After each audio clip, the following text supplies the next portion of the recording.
اعوذ باللہ من الشیطان الرجیم بسم اللہ الرحمن الرحیم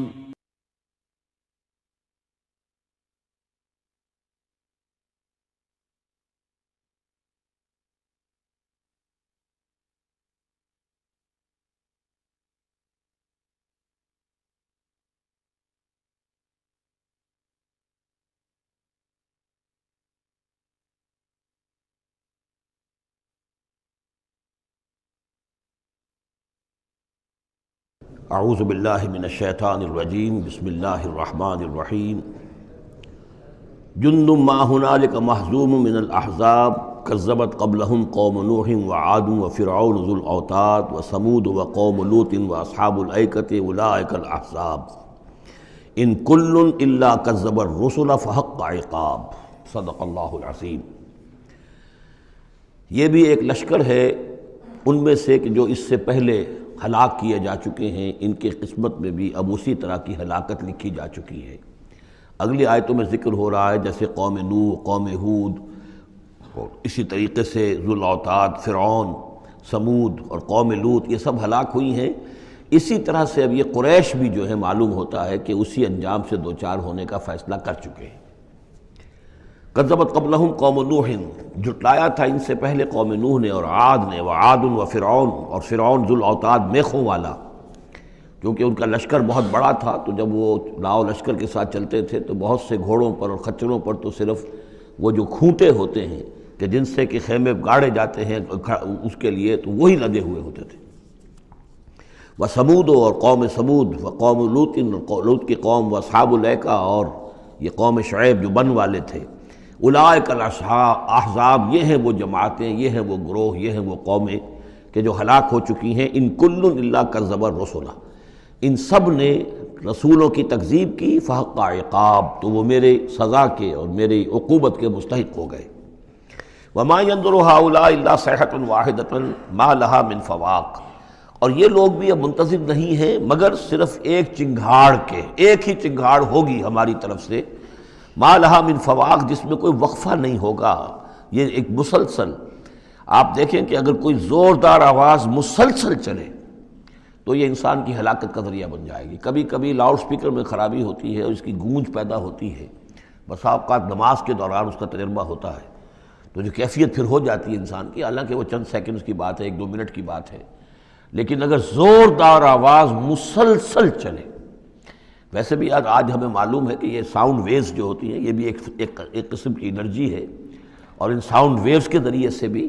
یہ سارے کا سارا جو نظام ہے درم برم ہو سکتا ہے۔ یہ اگر اتنی زوردار ویوز ہوں تو ان سب کو توڑ پھوڑ کر رکھ دیں گے جو کہ مادی یہ اس وقت عالم ہے۔ تو ان وما ينظر هؤلاء، مطلب اللہ تعالیٰ کو کوئی اور بہت بڑا کوئی کام کرنے کی ضرورت نہیں ہوتی قوموں کو ہلاک کرنے کے لیے، ایک چنگھاڑ، وما ينظر هؤلاء الا صيحة واحدة ما لها من فواق، لیکن وہ رکے گی نہیں، بیچ میں دم نہیں لے گی، مسلسل۔ وقالوا ربنا عجل لنا قطنا قبل يوم الحساب، اور وہ کہہ رہے ہیں، اور یہ وہ استہزان کہا کرتے تھے کہ پروردگار یہ جو محمد کہہ رہا ہے صلی اللہ علیہ وسلم کہ ہمارا کوئی حساب کتاب ہونا ہے، تو جو ہماری بیلنس شیٹ ہے وہ ہمیں ابھی دے دے، یوم الحساب سے پہلے ہمیں تو ابھی وہ ہمارا بتا دے کہ کیا ہماری بیلنس شیٹ ہے۔ قطنا، چٹھی ہماری، پچھلے زمانے میں جو چٹھے بنتے تھے، کاروبار کا سالانہ چٹھا بنتا ہے کہ یہ آمد، یہ خرچ اور یہ بچت۔ ربنا عجل لنا، جلدی دے دے ہمیں، لنا قطنا، ہماری چٹھی، ہمارا کریڈٹ اور ڈیبٹ بیلنس جو ہے، بیلنس شیٹ دے دے، قبل یوم الحساب، اس یوم الحساب سے پہلے۔ اصبر علی ما یقولون، اے محمد صلی اللہ علیہ وسلم آپ صبر کیجئے جو کچھ یہ کہہ رہے ہیں۔ واذکر عبدنا داود، اور آپ تو ذرا تذکرہ کیجئے داود کا، ہمارے بندے داود کا، ذل اید، جو بڑی قوت والا تھا، انہ اواب، اور ساتھ ہی وہ بہت ہی رجوع کرنے والا تھا اللہ کی جناب میں۔ انا سخرنا الجبال معہ، ہم نے تو اس کے ساتھ پہاڑوں کو مسخر کر دیا تھا، یسبحن بالعشی والاشراق، جو اس کے ساتھ ہی تسبیح کرتے تھے اس کی آواز میں آواز ملا کر، شام کو بھی اور صبح کے وقت بھی۔ والطیر محشورا، اور پرندے بھی کہ جو جمع کر دیے جاتے تھے، جو ان کے ساتھ مل کر حمد کے ترانے الاپتے تھے۔ کل لہ اواب، یہ سب کے سب اللہ کی طرف رجوع کرتے تھے، یا یہ کہ یہ سب کے سب رجوع کرتے تھے حضرت داؤد کی طرف، اور پھر داؤد جو ہے وہ گویا کہ ان سب کے ساتھ اللہ کی جناب رجوع کرتے تھے۔ وَشَدَدْنَا مُلْكَهُ وَآتَيْنَاهُ الْحِكْمَةَ وَفَصْلَ الْخِطَابَ، اور ہم نے اس کی جو حکومت تھی اسے خوب مضبوط کیا تھا، اور ہم نے اسے حکمت عطا کی تھی، اور فصل الخطاب بھی عطا کیا تھا، یعنی فیصلہ کن بات کہنے کی صلاحیت، ایسی بات کہی جائے جس سے کہ لوگ سب مطمئن ہو جائیں کہ ہاں یہ بات ٹھیک ہے، فیصلہ کن بات ہو، دو ٹوک ہو، اور یہ کہ سب کے لیے موجب اطمینان ہو۔ وَهَلْ أَتَاكَ نَبَأُ الْخَصْمِ، اب یہ جو 3-4 واقعات اس صورت میں آ رہے ہیں یہ مشکلات القرآن میں سے ہیں۔ اس کی وجہ یہ ہے کہ یہ ہیں واقعات، لیکن ان کی یہاں پہ صرف اشارے کنائے میں قرآن نے تذکرہ کیا ہے۔ ان کی تفصیل کے لیے اگر ہم رجوع کرتے ہیں تورات کی طرف تو وہاں ہمیں کچھ قصے ایسے ملتے ہیں کہ جو انبیاء کی شان سے پوری طرح مطابقت نہیں رکھتے، لہذا ایک بہت ہی یوں سمجھیے کہ ایک ہمارے لیے شش و پنج کا مسئلہ ہے کہ مفسرین واقعہ تو اس طرح کا ہے، معلوم ہوتا ہے کہ کہیں کوئی خطا ہوئی ہے اور ہو جاتا ہے، آخر نبی اور رسول جو ہے وہ بھی سب اللہ کے بندے تھے، اور اللہ تعالیٰ کی طرف سے خصوصی حفاظت ان کی ہوتی تھی، وہ معصوم ہوتے تھے بئی معنی، یہ نہیں کہ ان کے اندر کوئی غلطی کا رجحان ہی کبھی پیدا نہیں ہو سکتا تھا، وہ تو اگر یہ رجحان ہی پیدا نہ ہوتا تو فرشتے ہوتے، پھر وہ انسان نہ رہتے، جب تک وہ انسان تھے تو اس رجحان کے پیدا ہونے کی نفی ہم نہیں کر سکتے، لیکن یہ کہ اللہ انہیں بچا لیتا تھا، روک لیتا تھا۔ تو وقت کے اوپر بچا لینا، روک لینا، جیسے حضور کے بارے میں آتا ہے کہ آپ اپنی وہ نوجوانی کے دور میں حضور فرماتے کہ 2 مرتبہ میں نے ارادہ کیا کہ وہ جو میلے ہوتے تھے جہاں پر کچھ وہ قصے کہانیاں ہوتی تھیں، وہاں پر فوش گوئی بھی ہوتی تھی، شاعر جو ہیں وہ ایسے ایسے اپنے قصیدے سناتے تھے، اپنے معاشقوں کی تفاصیل بیان کرتے تھے، تو 2 مرتبہ حضور کہتے ہیں میں نے ارادہ کیا کہ میں بھی ان میں جاؤں، دیکھوں کیا ہوتا ہے، وہاں پہ میں بھی شریک ہوں، لیکن دونوں مرتبہ یہ ہوا کہ فاصلے پر ہوتا ہوگا، ظاہر بات ہے کہ عین مکے میں تو نہیں تھا وہ، تو جیسے عکاس کا بازار جو ہے وہ ذرا فاصلے پر لگتا تھا، تو راستے ہی میں کہیں تھوڑی دیر آرام کرنے کے لیے بیٹھے ہیں اور نیند آ گئی ہے، ساری رات سوتے رہے، صبح آنکھ کھلی ہے، تو اللہ تعالیٰ نے بچا لیا کہ وہاں جانے کی شکل ہی پیدا نہیں ہوئی، حالانکہ ابھی نبوت آپ کو، ویسے تو نبی پیدائشی نبی ہوتے ہیں، نبوت تو حضور فرماتے ہیں کہ مجھے مل چکی تھی جبکہ ابھی آدم کی روح جو ہے وہ ان کے جسد میں پھونکی نہیں گئی تھی، وَالْآدَمُ بَيْنَ الرُّوحِ وَالْجَسَدِ، تو عالم ارواح میں بھی نبی کی روح جو ہے وہ تو اپنی اسی امتیازی شان کے ساتھ تھی، لیکن یہ کہ نبوت کا ظہور ہوا ہے جب آپ کی عمر 40 برس کی ہوئی ہے، لیکن اس سے پہلے بھی بچپن میں بھی اور لڑکپن میں بھی اور اس کے بعد آگے جو ہے جوانی اور نوجوانی میں بھی اللہ پوری طرح حفاظت کرتا ہے، لیکن حفاظت کا مطلب یہی ہے کہ کوئی غلط بات کا ارادہ اگر پیدا ہو بھی جائے کسی وجہ سے تو اللہ تعالیٰ ایسے انتظامات کر دیتا ہے کہ اس کی تکمیل کی نوبت نہیں آتی۔ اب یہ جو ایک واقعہ ہوا ہے حضرت داؤد علیہ السلام کا، اس کے پیچھے جو قصہ بیان کیا گیا ہے جو تورات میں ہے، وہ تو یہ ہے کہ ان کی بہت سی بیویاں تھیں، یہ جو تعدد ازدواج 4 کی پابندی تو حضور کی شریعت میں آ کر ہوئی ہے، ورنہ اس سے پہلے تو آپ کو معلوم ہے بادشاہ لوگ جو ہوتے تھے ان کے حرم ہوتے تھے بڑے بڑے، تو حضرت داؤد علیہ السلام کا بھی بڑا حرم تھا، بیویاں تھیں بہت سی، لیکن اسی اثناء میں انہیں کسی اور عورت کے بارے میں ان کے دل میں خیال پیدا ہو گیا، رغبت ہوئی، اس سے وہ شادی کرنے کی خواہش پیدا ہوئی، اور وہ کسی شخص کے نکاح میں تھی۔ اس خیال کا دل میں آنا جو ہے بس اس کے اوپر ٹوکنے کے لیے کہ تم کیا سوچ رہے ہو، یہ غلط بات سوچ رہے ہو، اللہ تعالیٰ نے ایک شکل پیدا کر دی۔ وَهَلْ أَتَاكَ نَبَأُ الْخَصْمِ، اور کیا تمہارے پاس آ چکی ہے 2 دعوے داروں کی خبر، یعنی کچھ لوگ آئے تھے جن کا ایک مقدمہ تھا، ان کی خبر، اِذْ تَصَوَّرُوا الْمِحْرَابَ، جبکہ انہوں نے دیوار پھلانگ کر محراب میں، حجرے میں جہاں حضرت داؤد علیہ السلام اللہ کی عبادت میں یاد میں مشغول تھے وہاں پہنچ گئے، پہرے داروں وغیرہ سے سب سے بچ کر فصیل کو یا دیوار جو تھی اس کو پھلانگ کر آ گئے۔ اِذْ دَخَلُوا عَلَىٰ دَاوُودَ، اب جب وہ وہاں وہ تنہا اللہ کی یاد میں تھے، انہوں نے دیکھا داؤد نے کہ یہ 2 اشخاص آ گئے ہیں، فَفَزِعَ مِنْهُمْ، تو وہ ڈرے ان سے کہ پتہ نہیں کس نیت سے آئے ہیں، کس ارادے سے آئے ہیں، 2 انسان ہیں۔ قَالُوا لَا تَخَفْ، انہوں نے کہا کہ آپ ڈریں نہیں، خصمان بغا بعضنا علی بعض، ہم 2 ہیں ایک دوسرے کے مقابلے کے فریق، خصم کہتے ہیں جو ایک دوسرے کے بالمقابل ہوں، مخالف، ہم 2 مخالف ہیں، بغا بعضنا علی بعض، ہم میں سے کسی نے دوسرے پر زیادتی کی ہے، فاحکم بیننا بالحق، تو ہمارے مابین حق کے ساتھ فیصلہ کیجئے، ولا تشتت، اور دیکھیے اسے ٹالیے نہیں، آپ کہیں کہ کل آنا پرسوں آنا، یہ نہیں، یہ معاملہ ہمارا بڑا ایمرجنسی والا ہے، فوری طور پر ہم چاہتے ہیں کہ آپ ہمیں بتائیں،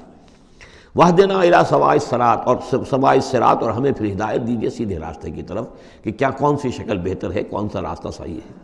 ان ھذا اخی، اب یہ جو مدعی تھا وہ کہہ رہا ہے یہ میرا بھائی ہے، لہو 99 نعجۃ، اس کے پاس 99 دمبیاں ہیں، یعنی اس کا جو ہے بہت بڑا جو ہے ریوڑ ہے اس کے پاس، ولی نعجۃ واحدہ، میری ایک ہی دمبی ہے۔ اصل میں اس تورات کے واقعے کو اگر ہم سمجھیں تو اس کا مطلب یہ ہے کہ ایک شخص کے پاس 99 بیویاں ہیں، میرے پاس صرف ایک بیوی ہے۔ فقال اکفلنیہا، اب وہ کہہ رہا ہے کہ یہ بھی مجھے دے دے۔ وعزنی فی الخطاب، اور اس نے مجھے دبا لیا ہے، یعنی دباؤ ڈال رہا ہے مجھ پر، پریشرائز کر رہا ہے۔ جو گفتگو کرتا ہے تو بڑے زوردار انداز میں کرتا ہے۔ قال لقد ظلمک بسؤالک بسؤال نعجتک الی نعاجہ، حضرت داؤد نے فوراً کہا کہ یہ تو بڑی ظلم کی بات ہے، واقعتاً اس نے بہت ظلم کیا تمہارے اوپر کہ تمہاری دمبی جو ہے اب اس پر بھی اس کی نظر ہے اور وہ اس کو چاہتا ہے تم سے لے لے اور اپنی دمبیوں میں اس کو بھی شامل کر لے ریوڑ میں۔ وَإِنَّ كَثِيرًا مِنَ الْخُلَطَاءِ لَيَبْغِي بَعْضُهُمْ عَلَى بَعْضٍ، اور یقیناً جن لوگوں کا معاملہ مشترک ہوتا ہے، قریبی رشتہ دار ہوتے ہیں، قرابت دار ہوتے ہیں، جس کو پنجابی میں شریکہ کہتے ہیں، یہ شریکے والوں میں ہوتا ہی ہے کہ ایک دوسرے پر کوئی زیادتی کر بیٹھتے ہیں۔ وَإِنَّ الْخُلَطَاءَ كَثِيرًا مِنَ الْخُلَطَاءِ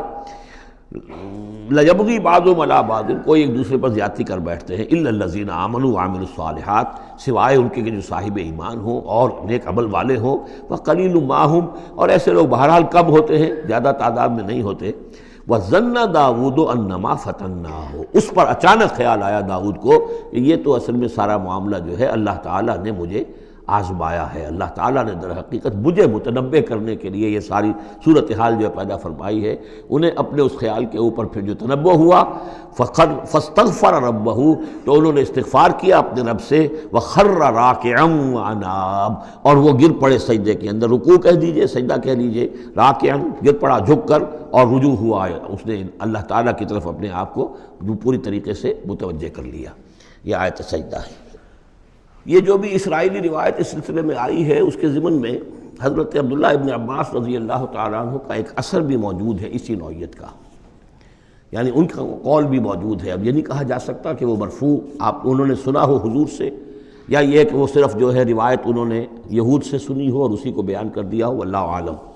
لیکن میں یہ سمجھتا ہوں کہ یہ چیز جیسے کہ ہم پڑھ چکے ہیں اس سے پہلے سورہ احزاب میں، حضور سے کہا گیا کہ اب آپ مزید شادی نہیں کریں گے، وَلَوْ أَعْجَبَكَ حُسْنُهُنَّ، وہاں پر بھی کوئی پردہ تو نہیں ڈالا گیا۔ ہو سکتا ہے کہ کوئی خاتون جو ہے آپ کی طبیعت میں آمادگی پیدا ہو جائے کہ آپ اس سے نکاح کریں، لیکن اب آپ خواہ وہ آپ کو پسند بھی آ جائیں، لیکن آپ اب نکاح نہیں کریں گے۔ تو یہ جو انسانی تقاضے ہیں، ظاہر بات ہے کہ انبیاء کا معاملہ جو ہے، جیسے کہ میں نے عرض کیا، بشریت تو ان کے ساتھ ہوتی ہے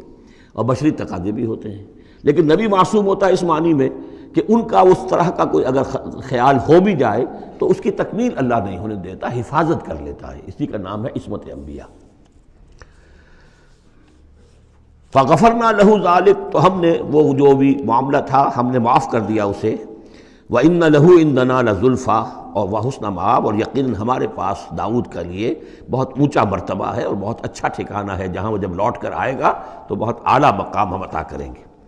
یا داؤد انا جعلناک خلیفۃ فی الارض، ہم نے کہا کہ اے داؤد ہم نے تمہیں زمین میں خلیفہ بنایا ہے، تمہیں حاکم بنایا ہے۔ فاحکم بین الناس بالحق، تو لوگوں میں جو فیصلے کرو معاملات کے حق کے ساتھ کرو۔ ولا تتبع الہویٰ، اور دیکھو اپنی خواہش کی پیروی نہ کرو۔ فیضلک عن سبیل اللہ، اگر اپنی خواہش کی پیروی کرو گے پھر تو وہ تمہیں لازماً گمراہ کر دے گی، بھٹکا دے گی اللہ کے راستے سے۔ ان الذین یضلون عن سبیل اللہ لہم عذاب شدید، یقیناً وہ لوگ جو بہک جاتے ہیں یا بھٹک جاتے ہیں اللہ کے راستے سے، ان کے لیے تو بڑا سخت عذاب ہے۔ بما نسوا یوم الحساب، یہ بھٹکنا ہوتا اسی لیے ہے کہ انہیں آخرت یاد نہیں رہتی، بسبب اس کے کہ وہ بھول جاتے ہیں حساب کے دن کو۔ وہ یوم آخر اگر یاد رہے، آخرت کی زندگی کا یقین رہے، تو پھر انسان جو ہے سیدھا رہتا ہے۔ وما خلقنا السماء والارض وما بینہما باطلا، اور ہم نے جو کچھ کے آسمانوں میں ہے اور زمین میں ہے اور جو کچھ ان کے مابین ہے اسے بیکار پیدا نہیں کیا۔ اب یہ وہی لفظ آ گیا ہے دوبارہ جو سورہ آل عمران میں تھا، ربنا ما خلقت ھذا باطلا سبحانک فقنا عذاب النار۔ اس کے علاوہ سورہ مومنون میں آ چکا ہے، افحسبتم انما خلقناکم عبثا وانکم الینا لا ترجعون۔ تو یہ عبث اور بیکار کام کرنا اللہ کی شان سے بہت ہی سمجھیے کہ بعید ہے۔ ذالک ظن الذین کفروا، یہ گمان تو ان لوگوں کا ہے جنہوں نے کفر کیا ہے۔ فویل للذین کفروا من النار، تو ہلاکت اور بربادی اور تباہی ہے ان کافروں کے لیے آگ کی۔ ام نجعل الذین آمنوا وعملوا الصالحات کالمفسدین فی الارض، ذرا یہ سوچیں کیا ہم ان لوگوں کو جو ایمان لائے اور جنہوں نے نیک عمل کیے بنا دیں گے ویسا جیسا کہ وہ لوگ ہیں کہ جنہوں نے زمین میں فساد مچایا؟ یعنی یہ سوچو کہ دنیا میں کچھ لوگ ہیں نیکوکار ہیں، بھلائی کے کام کر رہے ہیں، کچھ ہیں بدماش ہیں، شریر ہیں، بد امنی پیدا کرتے ہیں، لوٹ مار کرتے ہیں، لوگوں پر ظلم کرتے ہیں، تو اگر آخرت نہ ہو تو پھر تو بڑا ظلم ہو گیا۔ یہ نیکوکار تو گھاٹے میں رہ گئے، بدماش عیش میں رہے، جن کے لیے کوئی اسکروپلز نہیں ہے، کوئی اصول نہیں ہے، ان کے لیے نہ دیانت ہے نہ امانت ہے، کچھ نہیں ہے، جہاں داؤ لگ جائے، جہاں ہاتھ پڑ جائے وہ حاصل کرنے کے لیے تیار ہے، اپنی تمام خواہشات کی جو ہے وہ تکمیل کرنے کے لیے ہر دم جو ہے وہ تیار ہیں، دیکھتے نہیں جائز ہے کہ ناجائز ہے، تو وہ تو پھر نفع میں رہے۔ اگر کوئی آخرت نہیں ہے تو پھر نفع میں وہ رہے، گھاٹے میں یہ رہے۔ جو بیچارے بچ بچ کر چلتے ہیں، کسی کا دل نہ میں دکھا دوں، کسی کا حق نہ مار لوں، کسی پر زیادتی نہ کر بیٹھوں، میں حلال کھاؤں، جائز کھاؤں، محنت سے اور سچ بولوں، جھوٹ نہ بولوں، وہ تو پھر گھاٹے میں رہیں گے۔ آخرت ہونا لازمی ہے، اس کا تو مطلب یہ کہ پھر دنیا بیکار پیدا ہوئی۔ اگر آخرت نہیں ہے تو پھر انسانی زندگی کا، خصوصاً انسان میں جو اخلاقی حص ہم نے پیدا کی ہے، یہی تو ہے جو حیوان میں اور انسان کے درمیان بہت بڑا فرق ہے۔ ان کی جبلت ہے صرف، باقی کوئی اخلاقی حص ان کے اندر نہیں، لیکن انسان کے اندر تو اخلاقی حص ہے، جبلت بھی ہے اور اخلاقی حص بھی ہے۔ تو اس اخلاقی حص کا نتیجہ کیا نکلا؟ الٹا نکل رہا ہے، تو نتیجتاً دلغور ہونا چاہیے۔ ام نجعل الذین آمنوا وعملوا الصالحات کالمفسدین فی الارض ام نجعل المتقین کالفجار، کیا ہم اپنے متقی بندوں کو برابر کر دیں گے ان فاجروں اور فاسقوں کی؟ کتاب انزلناہ الیک مبارک، یہ کتاب ہے قرآن جو اے نبی ہم نے آپ پر نازل کی ہے، مبارکن، بہت بابرکت ہے۔ یہ برکت کے لفظ کو یہاں سمجھ لیجئے، برکہ عربی زبان میں کہتے ہیں کسی شے میں سے اس کے خیر کو نکالنے والی شے، وہ برکت ہے۔ کوئی شے پوٹینشلی آپ میں ہے، لیکن یہ کہ وہ ڈورمنٹ پڑی ہوئی ہے، سوئی ہوئی ہے، اور اس کو آپ ایکسپلائٹ نہیں کر رہے، استعمال نہیں کر رہے، آپ کو اس کا شعور بھی نہیں ہے، احساس بھی نہیں ہے۔ کوئی شے جو آپ کو اس کا احساس دلا دے، پھر آپ اپنی اس صلاحیت کو استعمال کریں، ایکسپلائٹ کریں، اسے بروئے کار لائیں، وہ شے برکت والی ہوئی۔ تو یہ لفظ آتا ہے قرآن مجید میں، یا تو بام مبارکہ، باران رحمت، بارش برستی ہے، زمین میں وہ پوٹینشل رویدگی موجود ہے، ڈورمنٹ ہے، بیج پڑے ہوئے ہیں، پانی آتا ہے، جذب ہوتا ہے، آسموسس شروع ہوتا ہے، پانی داخل ہوتا ہے بیج کے اندر، وہاں کو حرکت شروع ہوتی ہے، اب وہاں سے وہ جو رویدگی نکل رہی ہے اور وہ بیج جو ہے اس سے اب دو پتیاں نکلی ہیں، تو مام مبارکہ۔ اسی طرح یہ کتاب مبارک ہے، اس معنی میں کہ انسان کے اندر اللہ نے جو خیر ودیت کیا ہوا ہے، موجود ہے، اس کی روح میں ہے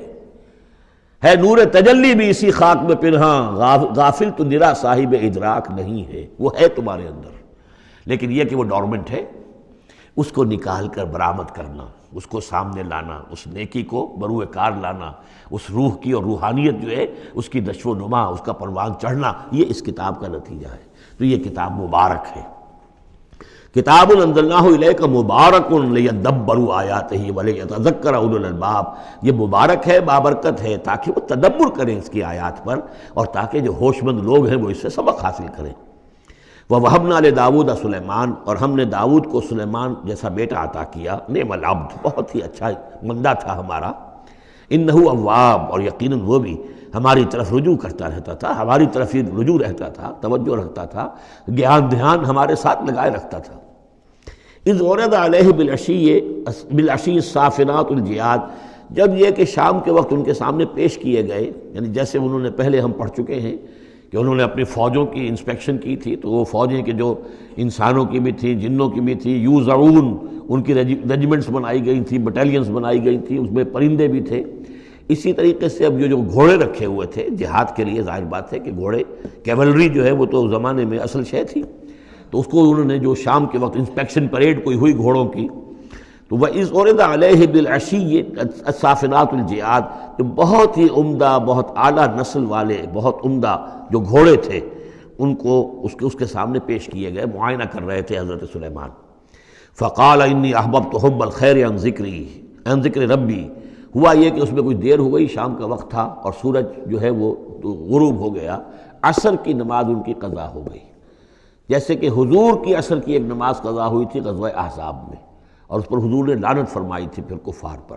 کہ ان کی وجہ سے ہماری آج عصر کی نماز، اور خاص طور پر جس کو صلاۃ الوسطیٰ عام طور پر چونکہ گمان ہے، وہ آج ہماری قضا ہو گئی، تو عصر کی نماز ان کی قضا ہو گئی۔ تو انہوں نے کہا کہ مجھے یہ جو حب الخیر، یہ خیر ہے نا، یہ گھوڑے جو ہیں یہ خیر ہے، دولت ہے، ایک آدمی کی بہت اچھی جو ہے پونجی ہے، اس کی محبت نے، انی احببت حب الخیر عن ذکر ربی، میں اس کی محبت میں اتنا مصروف ہو گیا، اتنا مشغول ہو گیا کہ اپنے رب کا ذکر جو ہے وہ بھول گیا، حتیٰ توارت بالحجاب،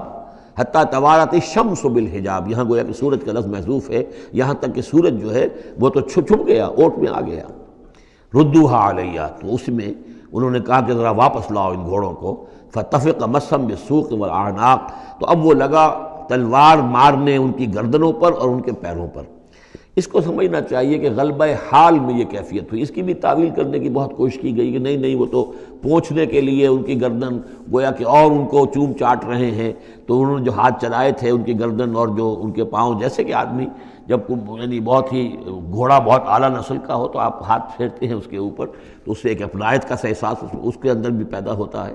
تو یہ جو نہیں، یہ بات نہیں ہے، بات سیدھی وہی ہے کہ جو یعنی خام خواہ اس میں ضرورت نہیں ہے، جیسے کہ غلبہ حال کسی وقت ہو جاتا ہے، خام خواہ تعویل کی کیا ضرورت ہے؟ جیسے حضرت عمر کا معاملہ ہو گیا تھا کہ غزوہ احد میں تلوار پھینک کر بیٹھ گئے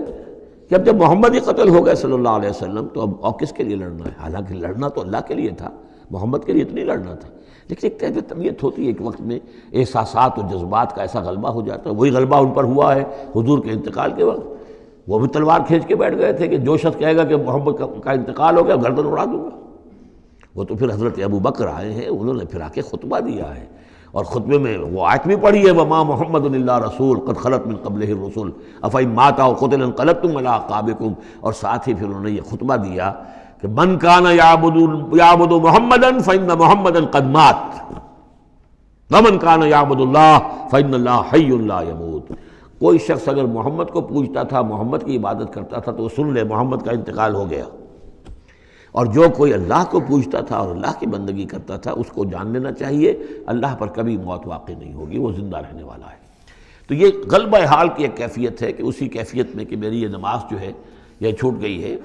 بہرحال یہ دونوں میں نے آپ کے سامنے رکھ دیے ہیں۔ وَلَقَدْ فَتَنَّا سُلَيْمَانَ وَأَلْقَيْنَا عَلَىٰ كُرْسِيِّهِ جَسَدًا ثُمَّ أَنَابَ۔ اس معاملے میں تو ایک جو ہے یعنی مرفوع حدیث موجود ہے جس کا کہ اب ذکر ہو رہا ہے یہاں پر۔ حضرت سلیمان سے ایک اور بھی ایک موقع پر اسی طریقے کا کہ خطا کہہ دیجئے، جیسے کہ خطا حضور سے ہو گئی تھی، سورہ کہف میں ہم پڑھ چکے ہیں کہ جب سوال کیا گیا بتائیے کون ہیں اصحاب کہف، کون تھے، ان کا واقعہ کیا ہے، اور وہ ذوالقرنین کون، آپ کہتے ٹھیک ہے میں کل بتا دوں گا،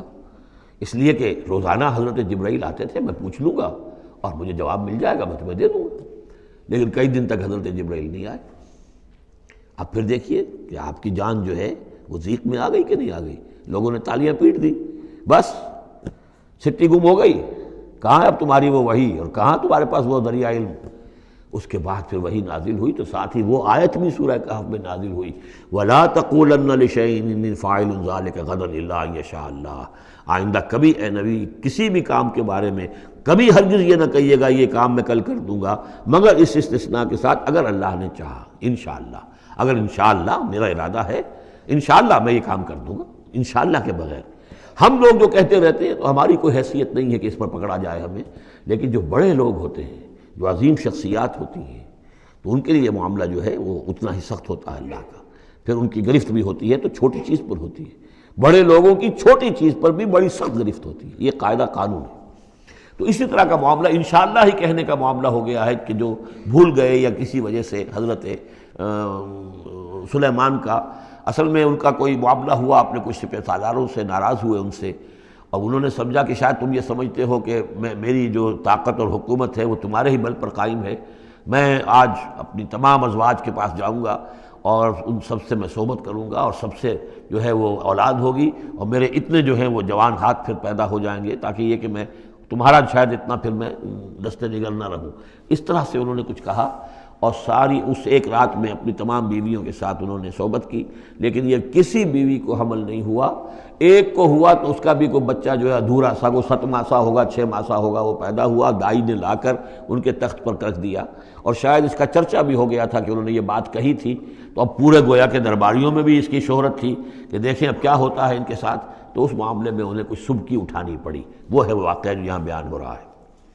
وَلَقَدْ فَتَنَّا سُلَيْمَانَ، اور اسی طرح ہم نے فتنے میں ڈالا تھا سلیمان کو، وَأَلْقَيْنَا عَلَىٰ كُرْسِيِّهِ جَسَدًا ثُمَّ أَنَابَ، اور ہم نے اس کے تخت پر ایک ایسا جسد لا کر لوتھڑا سا ڈال دیا تھا، وہ دائی نے لا کر ڈالا کہ یہ وہ آپ کی جو تھی قسم، اس کا یہ نتیجہ ہے اللہ کی طرف سے۔ لیکن یہ کہ بہرحال انہوں نے اس پر بھی توبہ کی، بلکہ یہاں تک روایت میں آتا ہے کہ فرشتے نے یاد بھی دلانے کی کوشش کی انہیں کہ انشاءاللہ کہیے، لیکن کیا اس وقت کیا کیفیت تھی ان کی جذباتی کہ انہوں نے وہ بات نہیں کہی، اور اس پر پھر اللہ تعالیٰ نے گویا کہ تنبیہ کرنا ضروری سمجھا۔ قال رب اغفر لی وہب لی ملکا، اب اس پر انہوں نے اللہ سے اناب رجوع کیا اور دعا کی پروردگار مجھے معاف فرما دے میری خطا،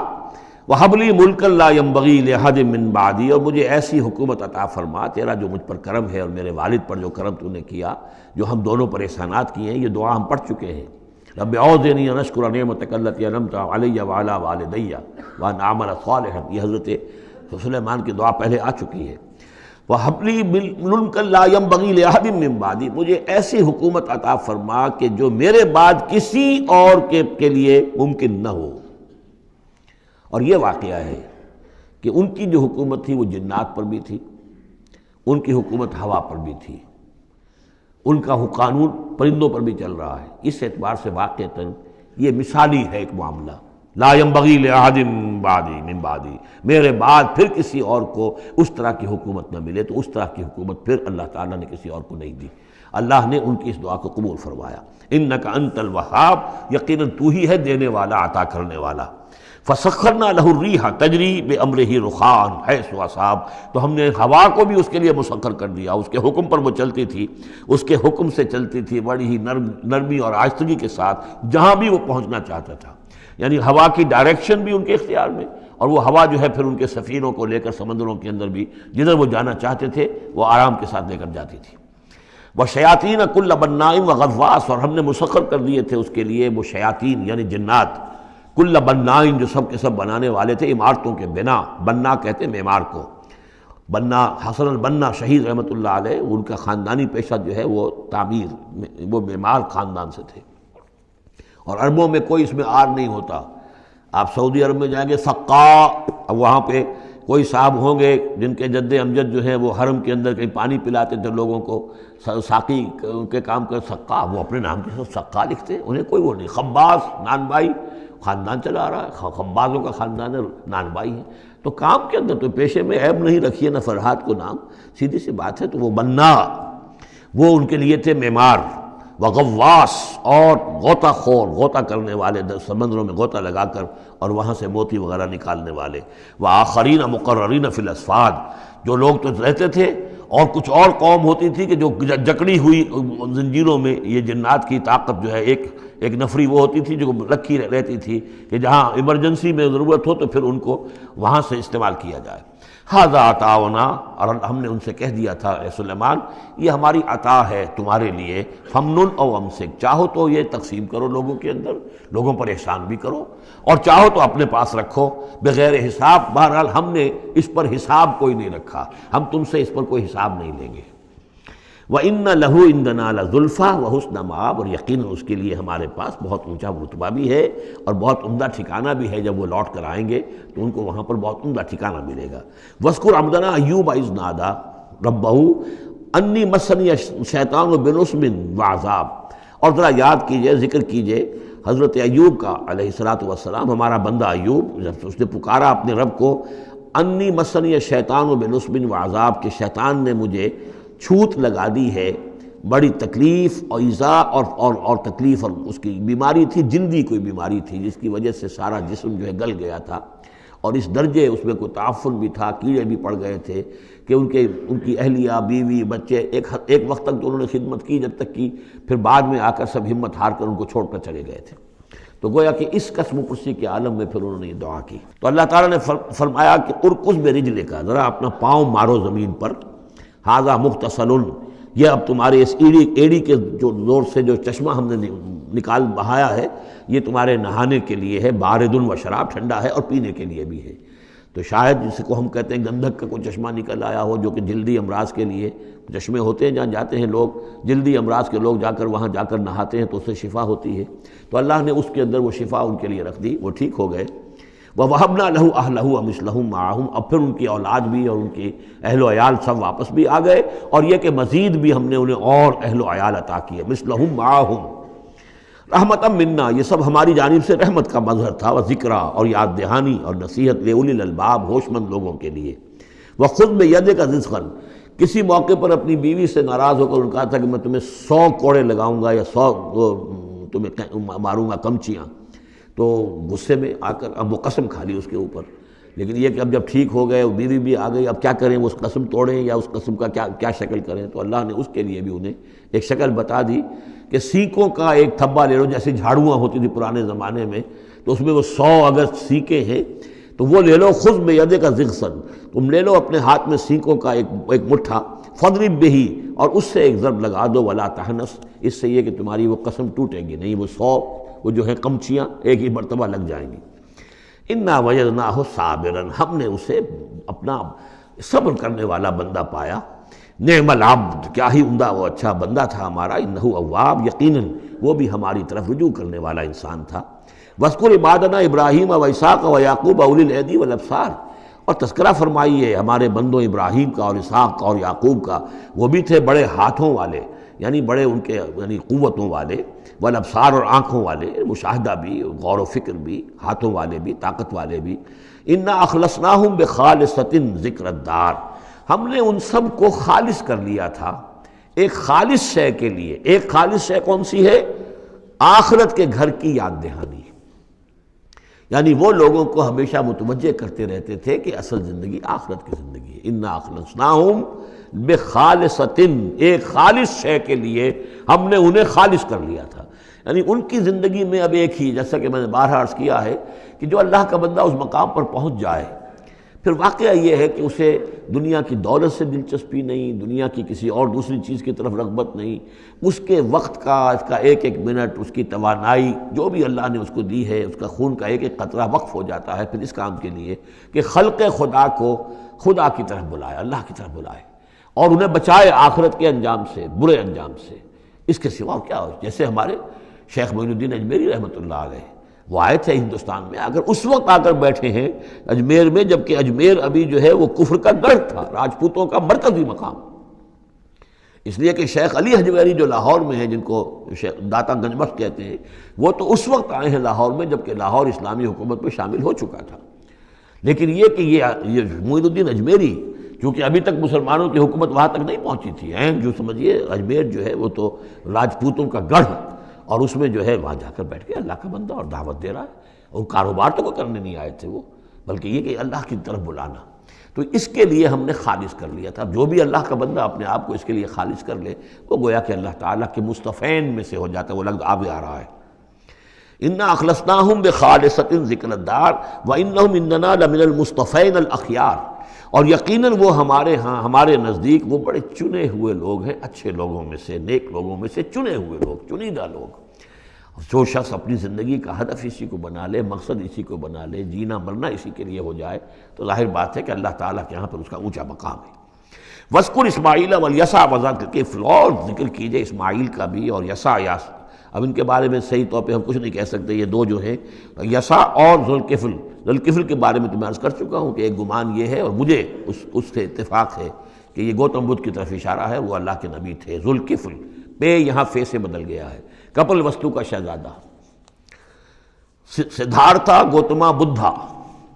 بدھا تو اصل میں اس کا لقب ہے جو بعد میں بن گیا ہے، سدھارتھ اس کا نام تھا، سدھارتھا گوتما بدھا.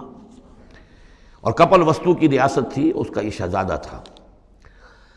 وَكُلُّ مِنَ الْأَخْيَارِ، یہ سب کے سب بھی بڑے ہی عمدہ لوگوں میں سے تھے. هَذَا ذِكْرٌ، یہ ایک ذکر ہے، یہ ایک تذکرہ ہے. وَإِنَّ لِلْمُتَّقِينَ حُسْنَ مآب، اور یقیناً ان متقین کے لیے، تمام متقین کے لیے بہت ہی اچھی جگہ ہے لوٹنے کی، آنے کی، اچھا ٹھکانہ ہے. جنات عدن، وہ باغات کے جو رہنے والے ہوں گے، ریزیڈنشل ہوں گے، بسنے والے.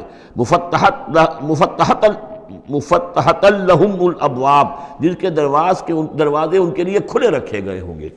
یہ اس سے بھی آگے بھی آئے گا سورہ زمر میں بھی کہ جنتوں کا معاملہ یہ ہے کہ اس کے دروازے کھلے ہوں گے جنتیوں کے استقبال کے لیے. جیسے کہ مہمان کے لیے جب آپ کو ان کا استقبال کرنا ہو تو یہ تو نہیں کرتے دروازے بند کر کے بیٹھ جائیں کہ وہ آ کے دستک ہی دے گا تبھی کھولیں گے، اس کا تو انتظار ہو رہا ہوتا ہے، تو دروازے کھلے ہوتے ہیں. لیکن جہنم کے بارے میں یہ آتا ہے کہ جب مجرم پہنچ جائے گا، جیسے جیل کا دروازہ ہوتا ہے، جب وہاں پہنچ جائے گا پھر وہ دروازے کھولے جائیں گے. یہ مضمون جو ہے سائملٹینیس کنٹراسٹ کی شکل میں جو ہے وہ آئے گا سورہ زمر میں. ان کے لیے دروازے کھلے رکھے جائیں گے جنات عدن کے. متکئین فیہا یدعون فیہا بفاکہۃ، اور اس میں وہ ٹیک لگا کر بیٹھے ہوں گے اور وہ آرڈر دیں گے، یدعونا آرڈر دیں گے، مانگیں گے، طلب کریں گے اس میں بفاکہۃ میوے بھی، کثیرۃ کثرت سے، و شراب اور مشروبات بھی، عمدہ سے عمدہ مشروبات، وعندہم قاصرات الطرف اتراب، اور ان کے پاس ہوں گی ایسی ان کی بیویاں کہ جو نیچی نگاہ والی ہوں گی اور ہم عمر ہوں گی۔ ھذا ما توعدون لیوم الحساب، یہ ہے جس کا تم سے وعدہ کیا جا رہا ہے حساب کے دن۔ ان ھذا لرزقنا ما لہ من نفاد، اور یہ ہوگا ہمارا رزق، ہمارا عطا کردہ دی ہوئی چیزیں اب یہ کبھی ختم نہیں ہوں گی۔ یہ نہ سمجھنا کہ یہ نعمتیں ختم ہو جائیں گی، یہ باقی رہیں گی ہمیشہ ہمیشہ۔ ھذا وان للطاغین لشر مآب، یہ تو ہے اہل جنت کا معاملہ، لیکن جو سرکش تھے، جو باغی تھے ہمارے، ان کے لیے ہے ایک برا لوٹنے کا مقام، بری جگہ، جہنم یصلونھا، جس میں وہ داخل ہوں گے، فبئس المہاد، اور وہ بہت ہی برا بچھونا ہوگا۔ ھذا فلیذوقوہ حمیم وغساق، اور کہہ دیا جائے گا یہ ہے اب وہ جس کا وعدہ تم سے کیا گیا تھا، فلیذوقوہ، اب وہ اس کو چکھیں۔ حمیم، جو کیا ہوگا وہاں گرم پانی ہوگا، غساق، زخموں کا دھون، جو زخموں کو صاف کرتے ہیں جس پانی سے، پھر اس میں پیپ ہے یا کچھ اور چیزیں ہیں کہ جس سے انسان کی طبیعت ابا کرتی ہے۔ وآخر من شکلہ ازواج، اور اسی طرح کی اور چیزیں بھی جو بھی ان کو دی جائیں گی کھانے اور پینے کے لیے، وہ اسی طرح کی چیزیں ہوں گی، گھناؤنی اور بد ذائقہ۔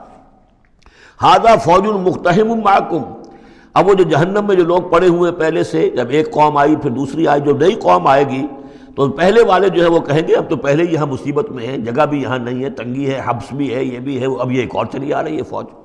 ھذا فوج مقتحم معکم، ایک اور فوج آ رہی ہے کہ جو تمہارے اوپر دھسی چلی آ رہی ہے۔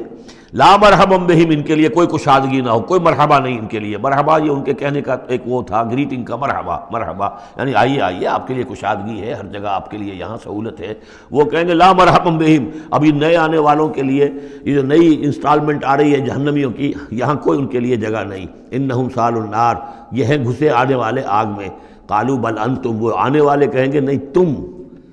لا مرحبا بکم، تمہارے لیے نہ ہو کوئی کشادگی، تمہارے لیے کوئی مرحبا نہ ہو۔ انتم قدمتموہ لنا فبئس القرار، یہ تو تم لوگ ہو جنہوں نے یہ سارا سامان ہمارے لیے فراہم کیا ہے،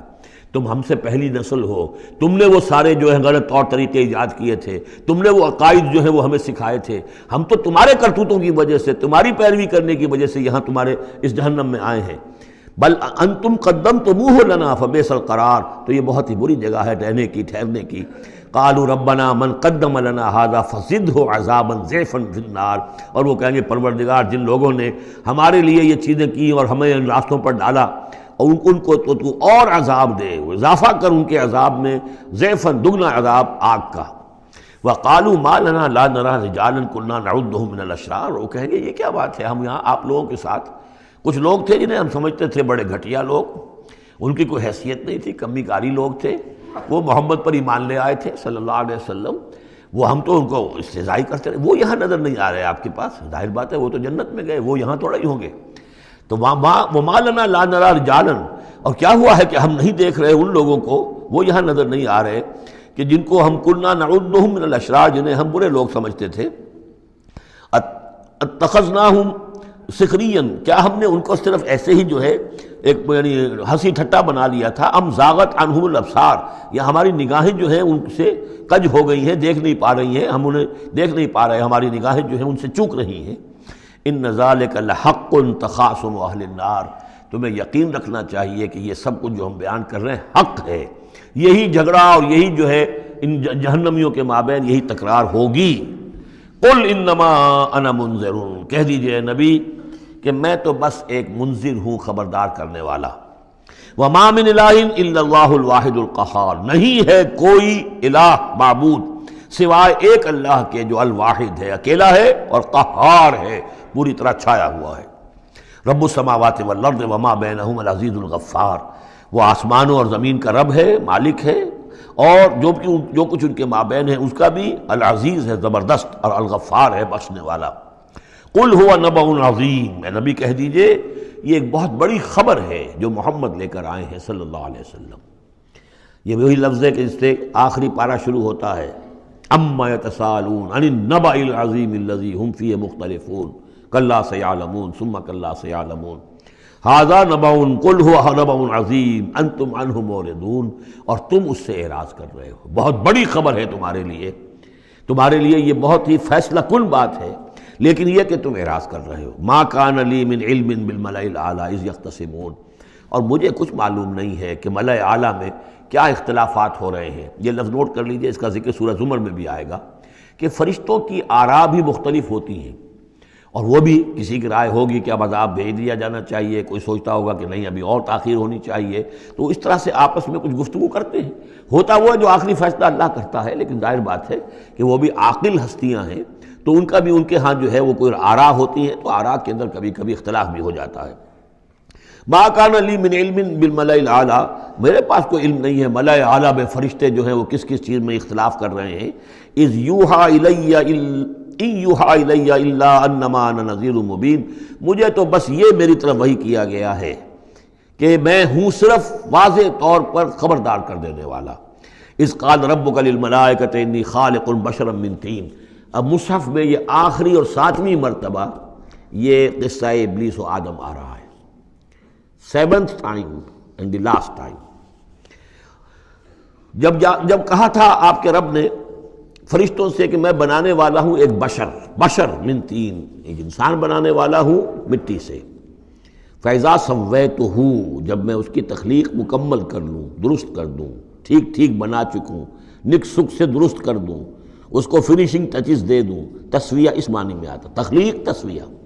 سبح اسم ربک الاعلی الذی خلق فسوی والذی قدر فہدی، تو تخلیق کے بعد تسویہ ہے، یہ وہاں انشاءاللہ اس پر تفصیل سے بات ہوگی۔ فَإِذَا سَوَّيْتُهُ، جب میں اسے پورا بنا لوں، وَنَفَخْتُ فِيهِ مِن رُوحِی، اور اس میں میں اپنی روح میں سے پھونک دوں، فَقَعُوا لَهُ سَاجِدِینَ، تو گر پڑنا اس کے سامنے سجدے میں۔ اب یہ روحی کو ضرور نوٹ کیجئے، اور فَإِذَا سَوَّيْتُهُ وَنَفَخْتُ فِيهِ مِن رُوحِی فَقَعُوا لَهُ سَاجِدِینَ، تو گویا کہ مسجود ملائک ہونا آدم کا اس روح ربانی کی بنیاد پر ہے۔ اس سے پہلے وہ آدم جو بھی کچھ ہے، جب تک کہ روح نہیں پھونکی گئی ہے اس وقت تک وہ مسجود نہیں ہے۔ اس کا رتبہ مقام جو بھی ہے وہ اس روح ربانی کی وجہ سے ہے جو اس میں پھونکی گئی ہے۔ فسجد الملائکۃ کلھم اجمعون، یہ آیت جو کہ تو پہلے بھی آ چکی ہے، کس قدر زور ہے، سجدہ کیا تمام فرشتوں نے، سب کے سب نے جمع ہو کر، اکٹھے ہو کر، الا ابلیس، نہیں کیا ابلیس نے۔ استکبر وکان من الکافرین، اس نے استکبار کیا، گھمنڈ کیا، اور وہ کافروں میں سے ہو گیا یا کافروں میں سے تھا، پہلے ہی سے اس میں کفر تھا، چھپا ہوا تھا، تکبر تھا، چھپا ہوا تھا، اب وہ کفر اور تکبر جو وہ سامنے آ گیا، جیسے منافقین کا نفاق غزوہ احزاب کے موقع پر ان کی زبانوں پر آ گیا۔ قال یا ابلیس ما منعک ان تسجد لما خلقت بیدی، اور کہا اللہ نے اے ابلیس کیا ہوا تجھے، کس چیز نے منع کیا، کس چیز نے روکا کہ تو سجدہ نہ کرے اس کو جسے میں نے اپنے دونوں ہاتھوں سے بنایا ہے۔ اب یہ یدیہ جو ہے یہ خاص طور پر قابل غور ہے، دونوں ہاتھوں سے بنانے سے کیا مراد ہے؟ یا تو قرآن میں ایدی بھی آتا ہے، اپنے ہاتھوں سے، ایدی نہ، تو وہ تخلیق جو ہم نے ان کے لیے جو بنائے ہیں، چوپائے بنائے، اپنے ہاتھوں سے بنائے ہیں، ہم لہا مالکون، یہ سورہ یاسین میں آ چکی ہے، لیکن دونوں ہاتھوں سے بنانا میرے نزدیک اس کا مطلب یہ ہے کہ دو عالم جو ہیں، عالم خلق اور عالم امر، ان دونوں کو اللہ نے جمع کیا ہے آدم میں اور انسان میں۔ ایک ہی ہستی ہے اللہ، الا لہ الخلق والامر، خلق اور امر دونوں اسی کے ہیں، یہ دونوں عالم اسی کے تسلط میں ہے، اسی کی حکومت قائم ہے، امر پر بھی، عالم امر اور عالم خلق پر بھی۔ اب فرشتہ صرف عالم خلق سے متعلق ہے، اس کا اس عالم امر سے متعلق ہے، اس کا کوئی وہ حیوانی جسد نہیں ہے، اس کی کوئی بھوک نہیں ہے، اس کو کوئی پیاس نہیں ہے، اس میں کوئی نر اور مادہ نہیں ہے، ان کے کوئی جنسی جذبہ کچھ نہیں، عالم امر کی شے۔ باقی یہ جنات ہیں، ان کے اندر یہ سارا عالم خلق کی شے، ان میں روح کا سوال ہی نہیں۔ باقی جتنے بھی حیوانات ہیں ارضی، یہ عالم خلق کی شے ہیں۔ انسان واحد مخلوق ہے اللہ کی، جس میں پھر دونوں چیزیں آ کر جمع ہوئی ہیں کہ عالم خلق سے ہے اس کا حیوانی وجود، یہ جسم جو بنا ہے، یہ مٹی سے بنا ہے، اور لیکن اس کے اندر اللہ نے لا کر وہ امانت جو ہے عالم امر کی روح، وہ جو ہے اس کے اندر پھونکی ہے۔ انا عرضنا الامانۃ علی السماوات والارض والجبال فابین ان یحملنها واشفقن منها وحملها الانسان، اس میں بھی میں یہ بات عرض کر چکا ہوں۔ تو خلقتہ بیدی، میں نے اپنے دونوں ہاتھوں سے بنایا اسے۔ اب اس کو استعارے میں بھی لیا گیا ہے اس معنی میں کہ بڑے اہتمام سے بنایا، میں نے دونوں ہاتھوں سے بنایا ہے، تو اشرف المخلوقات ہے، وہ بات بھی صحیح ہے کہ اللہ تعالیٰ کی کریشن کا کلائمیکس اللہ تعالیٰ کی یوں سمجھیے کہ اس کی کلائمیکس جو ہے، نقطہ عروج جو ہے اس کی تخلیق کا، وہ انسان ہے۔ قال یا ابلیس ما منعک ان تسجد لما خلقت بیدی استکبرت ام کنت من العالین، کیا تم نے غرور کیا، استکبار کیا، یا تو ہے ہی بہت بڑے درجے میں تھا، کوئی تیرا درجہ بہت بلند تھا؟ قال انا خیر من، اس نے کہا صحیح ہے بات، اے اللہ میں اس سے بہتر ہوں۔ اس کے سامنے روح ہے ہی نہیں، اس کے سامنے صرف آدم کا جسد خاکی ہے، حیوانی ہے، تو جھوٹ نہیں کہہ رہا اس کے اعتبار سے، اس کے مشاہدے کے اعتبار سے بات صحیح ہے کہ یہ تو مجھ سے کمتر ہے۔ خلقتنی من نار وخلقتہ من طین، مجھے تو نے بنایا آگ سے، اس کو بنایا مٹی سے۔ قال فاخرج منہا فانک رجیم، سوال یہ ہے کہ اللہ حکم دے رہا ہے تم سجدہ کرو،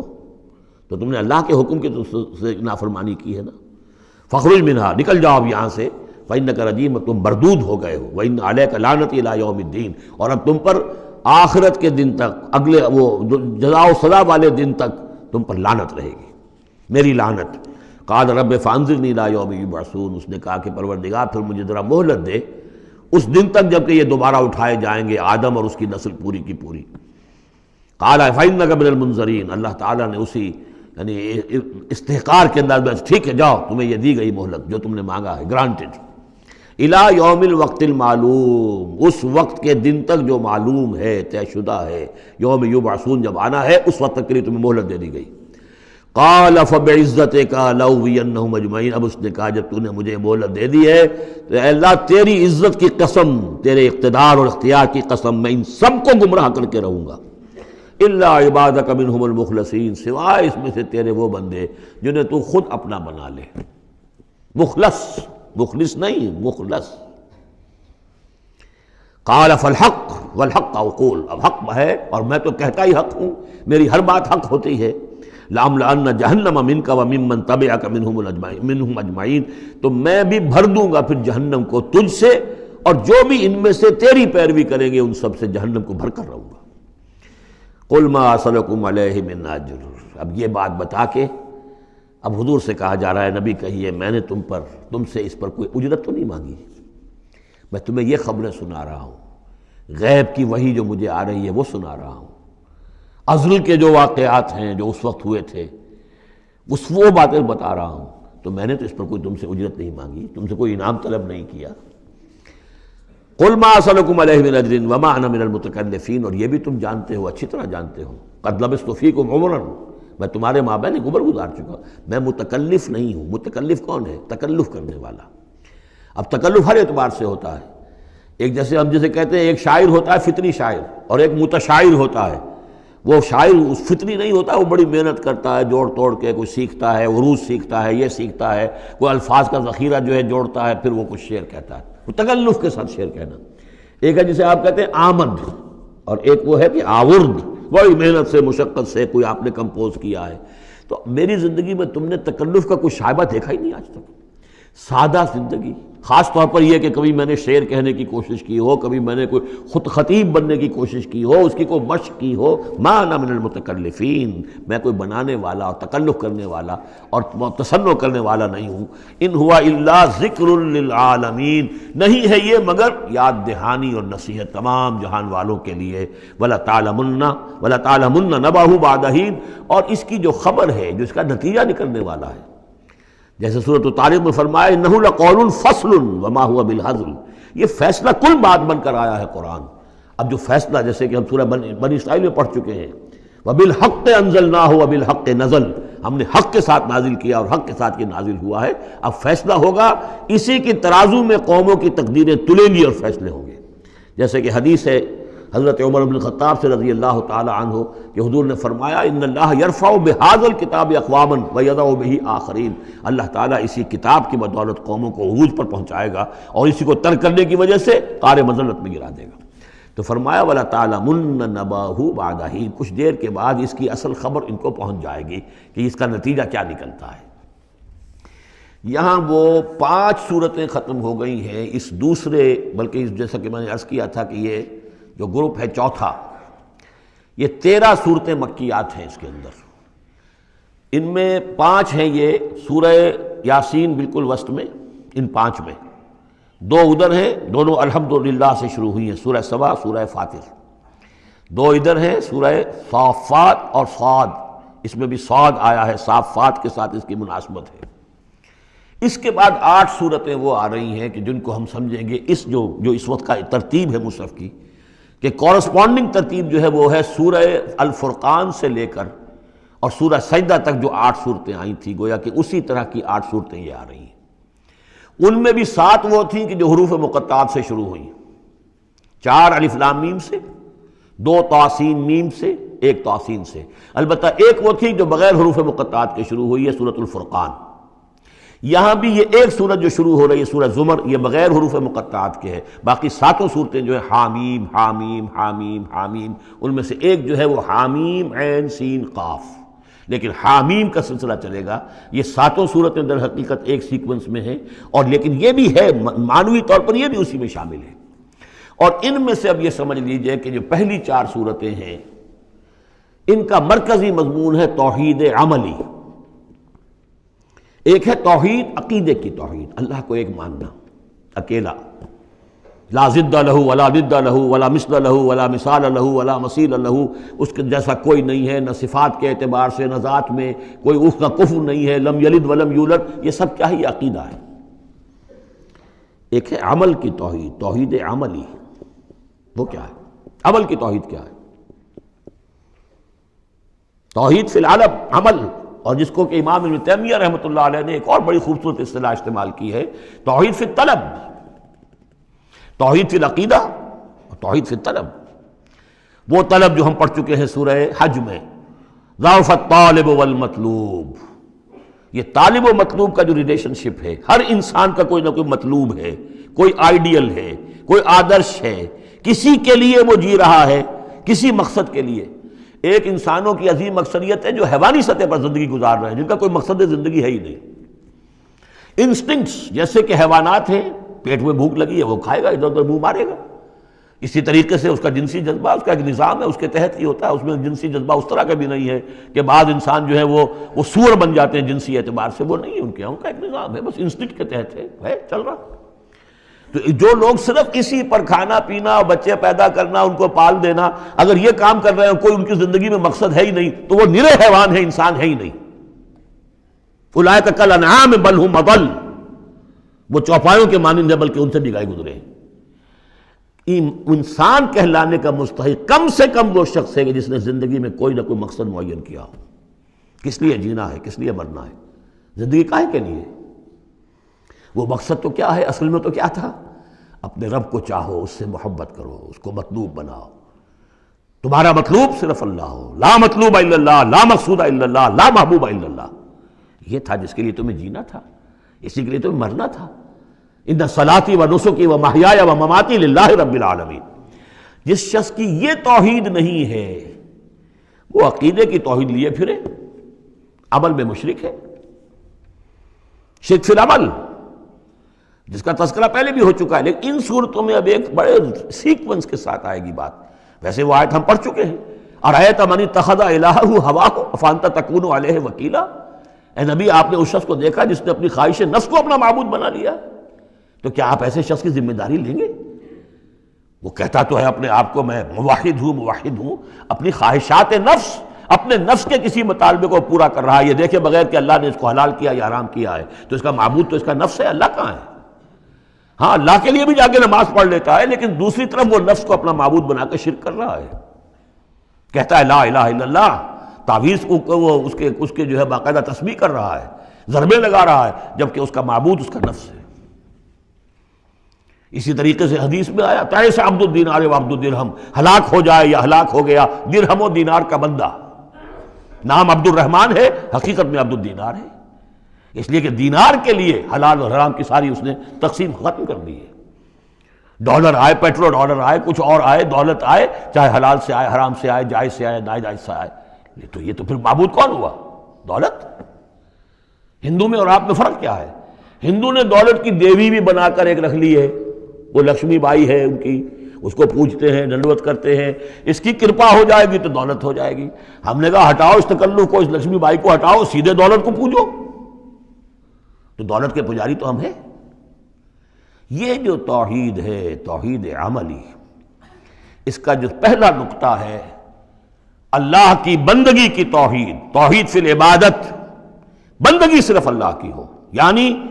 کل کی کل اطاعت اس کے لیے ہو، باقی اطاعت اس کی اطاعت کے تابع ہو۔ باپ کا حکم مانو، ہاں، جو شریعت کے خلاف نہ ہو مانو، ماں کا مانو، استاد کا مانو، حاکم کا مانو، جو حکم اللہ کے حکم کے منافی نہ ہو۔ لا طاعت لمخلوق فی معصیت الخالق، مخلوق میں سے کسی کی اطاعت نہیں ہوگی جس سے کہ خالق کی معصیت لازم آ رہی ہو۔ اگر یہ نہیں ہے اور مخلوق میں سے کسی کی بھی اطاعت آپ نے قبول کر لی ہے جس میں کہ خالق کی معصیت آ رہی ہے تو یہ شرک ہے، چاہے وہ مخلوق آپ کا اپنا نفس ہو، چاہے وہ کوئی حکام ہو، چاہے وہ کوئی اور ادارہ ہو، کوئی بھی ہو، وہ سب طاغوت ہیں۔ تو پہلی یہ سورہ زمر ہے، اس میں آپ دیکھیں گے کس تکرار کے ساتھ بات آ رہی ہے، اللہ کی بندگی، لیکن اس کے لیے اپنی اطاعت کو خالص کرتے ہوئے بندگی۔ چند آیتیں اس کی ہم پڑھ لیتے ہیں، ویسے یہ کہ وقت بہت کم ہے۔ بسم اللہ الرحمن الرحیم، تنزیل الکتاب من اللہ العزیز الحکیم۔ اگلی صورت شروع ہوگی تنزیل الکتاب من اللہ العزیز العلیم، صرف اتنا فرق ہوگا، یہ دونوں صورتیں جوڑے کی ہیں، آپس میں جوڑا ہے، حکیم اور علیم کا فرق ہے صرف، تنزیل الکتاب من اللہ العزیز الحکیم، تنزیل الکتاب من اللہ العزیز العلیم۔ اور یہاں حامیم نہیں ہے، وہاں سے حامیم شروع ہو جائے گا، جیسے سورۃ الفرقان بغیر حروف مقطعات کے ہے، باقی ساتوں صورتیں جو تھیں وہ ہم گن چکے ہیں وہ حروف مقطعات سے۔ اس کتاب کا اتارا جانا ہے اس اللہ کی طرف سے جو العزیز ہے، زبردست ہے، اور الحکیم ہے، کمال حکمت والا۔ انا انزلنا الیک الکتاب بالحق، اے محمد ہم نے آپ پر یہ کتاب اتاری ہے حق کے ساتھ۔ فاعبد اللہ مخلصا لہ الدین، بس بندگی کرو اللہ کی، اس کے لیے اپنی اطاعت کو خالص کرتے ہو۔ بندگی ہو رہی ہے، نمازیں پڑھی جا رہی ہیں، عمرے ہو رہے ہیں، حج ہو رہے ہیں، یہ ہو رہا ہے، وہ ہو رہا ہے، اور طاغوت کی اطاعت بھی ہو رہی ہے، حرام خوری بھی ہو رہی ہے، جو کچھ سارا کچھ چل رہا ہے ہماری زندگیوں کے اندر، سودی لین دین بھی ہو رہا ہے، وہ سب کیا ہے؟ یہ تو خالص بندگی تو نہ ہوئی اللہ کی، یہ تو بڑی پالیوٹڈ ہے، اس کے اندر تو بڑی بڑی گندگیاں شامل ہیں۔ فاعبد اللہ مخلصا لہ الدین، اس کے لیے اپنی اطاعت کو خالص کرتے ہو۔ الا للہ الدین الخالص، آگاہ ہو جاؤ، اللہ کے ہاں قبول ہے صرف وہ اطاعت جو خالص ہو۔ کچھ آدھی اللہ کی آدھی کسی اور کی، دفع کرو، وہ آدھی یہ بھی اسی کو دے دو۔ اللہ بہت غیور ہے، وہ قبول نہیں کرتا۔ میرا بننا ہے تو پورے میرے بنو، یا ایھا الذین آمنوا ادخلوا فی السلم کافہ، اسلام میں داخل ہونا پورے کے پورے آنا پڑے گا۔ اور اگر تم نے یہ کیا، افتؤمنون ببعض الکتاب وتکفرون ببعض، ہماری کتاب کے ایک حصوں کو مانا، ہماری شریعت کے بعض احکام کو مانا اور بعض کو ٹھکرا دیا، پاؤں تلے رون دیا۔ فما جزاء من يفعل ذلك منكم الا خزي في الحیاۃ الدنیا ویوم القیامۃ یردون الی اشد العذاب۔ تو جو لوگ یہ طرز عمل اختیار کریں گے ان کی سزا اس کے سوا کچھ نہیں کہ دنیا کی زندگی میں ذلیل و خوار کر دیے جائیں اور قیامت کے دن شدید ترین عذاب میں جھونک دیے جائیں۔ تو دنیا کی رسوائی تو ہمارے سامنے، ہمارے ماتھے پر لکھی ہوئی ہے۔ 150 کروڑ یا 130 کروڑ دنیا میں ہوتے ہوئے عزت نام کی کوئی شے ہمارے پاس نہیں۔ جو بھی بین الاقوامی معاملات ہیں ان میں کوئی ہم سے کوئی رائے لیتا ہی نہیں۔ الا للہ الدین الخالص، آگاہ ہو جاؤ کہ اللہ کے ہاں مقبول اگر ہوگا تو دین خالص۔ والذین اتخذوا من دونہ اولیاء، اور وہ لوگ جنہوں نے اللہ کے سوا کچھ اور کو اولیاء بنایا ہوا ہے، ما نعبدہم الا لیقربونا الی اللہ زلفیٰ، اور کہتے ہیں ہم ان کو نہیں پوجتے، ہم تو اصل میں اللہ ہی کو پوجتے ہیں، ان کو صرف اس لیے پوجتے ہیں کہ یہ ہمیں اللہ سے قریب کر دیں گے، یہ ہمارے یہ وسیلے ہیں، ان کے ذریعے سے ہم اللہ کے قریب ہو جائیں گے، اس لیے پوجتے ہیں۔ ان اللہ یحکم بینہم فیما ہم فیہ یختلفون، یقیناً اللہ تعالیٰ فیصلہ کر دے گا ان کے مابین ان تمام چیزوں میں جن میں یہ اختلاف کر رہے ہیں۔ ان اللہ لا یہدی من ہوا کاذب کفار، اللہ تعالیٰ ہرگز ہدایت نہیں دیتا ان کو جو جھوٹے ہوں اور ناشکرے ہوں، کفار۔ لو اراد اللہ ان یتخذ ولدا لاصطفیٰ مما یخلق ما یشاء سبحانہ، اگر اللہ کا واقعی ارادہ ہوتا کہ وہ کسی کو اولاد بنائے تو ٹھیک ہے، اپنے جو مخلوق ہے ان میں سے جس کو چاہتا چن لیتا، اس لیے کہ اس کے ہاں اولاد کا تو تصور نہیں ہے، اس کی اولاد کوئی ہے ہی نہیں، ایک خالق ہے، باقی سب مخلوق ہیں۔ تو فرشتے بھی مخلوق ہیں، تو اللہ کو ضرورت کیا پڑی ہے کسی کو اپنا بیٹا بنانے کی یا بیٹی بنانے کی؟